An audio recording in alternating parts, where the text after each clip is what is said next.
Bonjour, je suis Hakim La'alam et je vous propose ma chronique du jeudi 20 août 2020. Elle s'intitule « L'homme qui divise la désédie ». La désédie est divisée, le pays est déchiré. D'un côté, ceux qui défendent la pizza McCain, de l'autre, les adeptes forcenés des frites McCain. On le voit, c'est le même monsieur qui est au centre et à l'origine de cette fracture de nos divisions fratricides, le susnommé McCain. Et à cause de cet homme, la bataille fait rage. Dernier épisode en date, le clan de la frite accuse celui de la pizza de raconter des histoires, notamment en déclarant un peu légèrement que McCain fait aussi dans la pizza.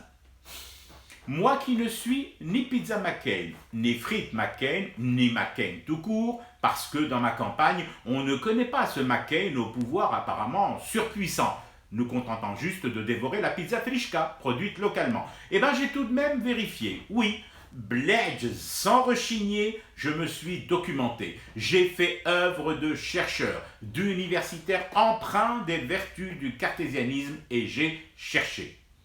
En cherchant, j'ai trouvé. Le clan des frites a tort sur ce point seulement en l'état actuel de mes recherches bien sûr. Les pizzas McCain existent bel et bien, toute une gamme, dont les plus vendues, la Supremania et la Thin Crust, la croûte mince. Avec cette découverte, la science et les connaissances universitaires vont sûrement accomplir un bond en avant.